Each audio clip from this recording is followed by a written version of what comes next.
गुरु की महत्ता हर युग में गाई गई है,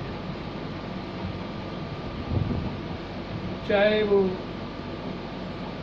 सतयुग, द्वापर, त्रेता या फिर कलयुग। गुरु की महिमा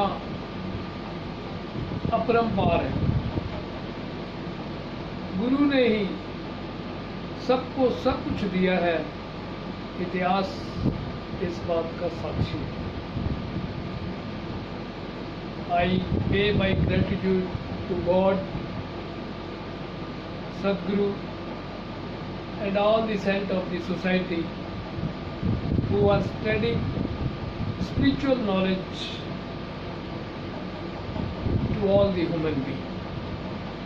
Yes, good morning to all my viewers. जैसे चर्चा चल रही थी कि किस प्रकार हम सेल्फ टॉक के जरिए अपने जीवन में सुधार ला सकते हैं। एक बार एक जज ने किसी संत से पूछा कि जीवन में क्या गुरु बनाना जरूरी है। तो संत ने बड़े आध्यात्मिक और मार्मिक शब्दों में इसका जवाब दिया कि अगर आप मेरे से पूछ रहे हो तो गुरु तो आपने बना ही नहीं। एक्चुअल में देखा जाए कि गुरु के बिना गति नहीं है। हम शुरू से देखें कि गुरु ने ही हमको सब कुछ सिखाया है। और फिर जहाँ अध्यात्म की बात आती है, सदगुरु की बात आती है, सदगुरु भी ह्यूमन बीइंग को, इंसानों को हर तरीके की नॉलेज, चाहे वो नॉलेज संसारिक हो, आध्यात्मिक हो, सोशल हो, हर तरीके का ज्ञान देता है। ये कंसेप्ट ही गलत है कि हम आध्यात्मिक गुरु यानी कि सदगुरु के पास जाते हैं तो हमें वो आध्यात्मिक ज्ञान देते हैं। अगर डीपली इसको अध्ययन किया जाए, गहन अध्ययन किया जाए, तो हमें समझ आ जाएगा कि वो हर तरीके का ज्ञान, conceptional knowledge and experiential knowledge, both knowledge और हर फील्ड की नॉलेज हमें प्रदान होती है।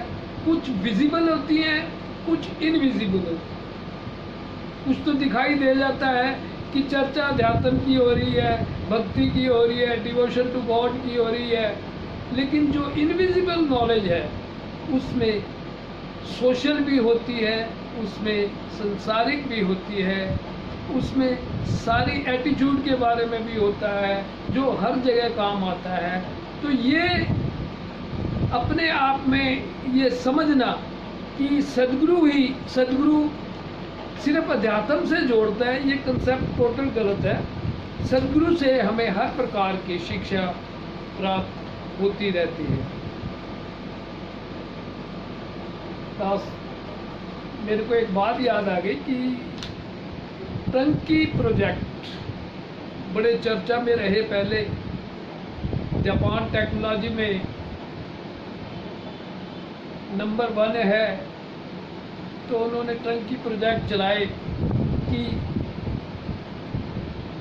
सारे काम हम करके देंगे, आपने सिर्फ चाबी को घुमाना है। तो दिल्ली के आसपास एक इंडस्ट्री थी, उन्होंने एप्लीकेशन दी टंकी प्रोजेक्ट के लिए जापान में, और वो आए और प्रोजेक्ट लगाकर चाबी उनके हाथ में दे दी। टर्न की project, that is called turn की प्रोजेक्ट। चाबी को घुमाओ और आपका कारखाना चालू। तो जब ये हुआ तो उन्होंने गारंटी दी कि भाई 1 साल तक गारंटी है हमारी, फ्री सर्विस होगी। अगर 1 साल के बाद ये प्रोजेक्ट में कोई कमी पेशी आती है तो उसके लिए हमारा सर्विस इंजीनियर आएगा, वो ऑन चार्ज होगा, आपको उसके पैसे देने पड़ेंगे, वो इसको चेक करेगा और वो ठीक करके जाएगा। वही बात हुई 1 साल के बाद वो कारखाना एकदम बंद हो गया, सारी मशीनें बंद हो गई, तो उन्होंने जापान में फ़ोन कर सर्विस इंजीनियर बुलाया, तो उसने थोड़ी ही देर में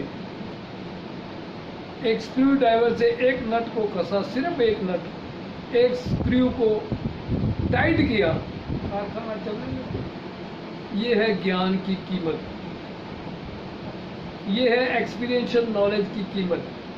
कंसेप्शनल नॉलेज तो हमें किताबों से बहुत मिल जाती है, लेकिन जो एक्सपीरियंशियल नॉलेज होती है, जो हम एक्सपीरियंस गेन करते हैं, वो हमें अपने आप ही करना पड़ता है।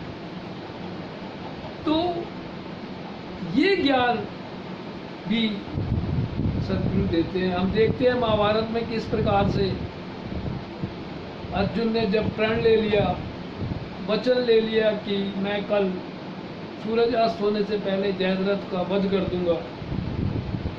सबसे पहले तो कृष्ण भगवान ने अर्जुन को समझाया, बताया कि इस प्रकार से प्रण लेना, इस प्रकार के वचन लेना, ये प्रकृति के अगेंस्ट है, ऐसा नहीं प्रण लेने चाहिए।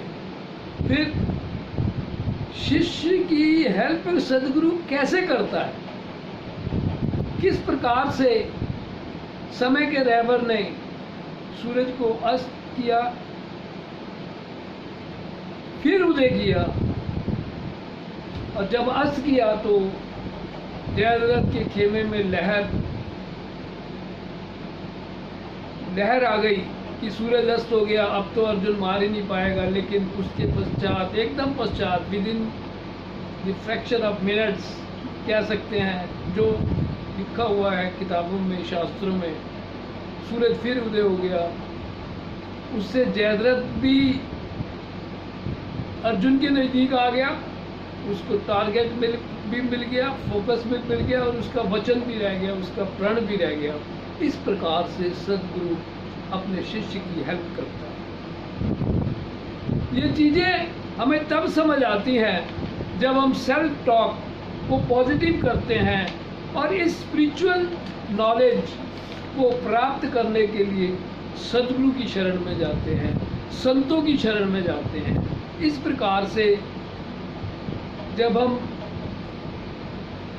ज्ञान प्राप्त कर लेते हैं या सदगुरु के सानिध्य में चले जाते हैं, तो हमारी हर तरीके की हमें सक्सेस मिलती है। सक्सेस के साथ साथ सेटिस्फैक्शन मिलती है, मन की शांति मिलती है। और जब सक्सेस और सेटिस्फैक्शन दोनों मिल जाते हैं तो फिर फुलफिलमेंट आती है। इसी फुलफिलमेंट की आजकल लोगों को तलाश है। इस प्रकार से हम अपने सेल्फ टॉक से, अपने सेल्फ एक्सपीरियंस से, अपनी आत्म वार्ता से devotion to God, devotion to Sadguru, devotion to saints of the society अगर हम करते हैं तो निश्चित रूप से सफलता हमारे कदम चूमती है। आगे की चर्चा आगे के ब्रॉडकास्ट में करेंगे। जो वीडियो देख रहे हैं उनको बहुत बहुत धन्यवाद। Thanks again watching my videos.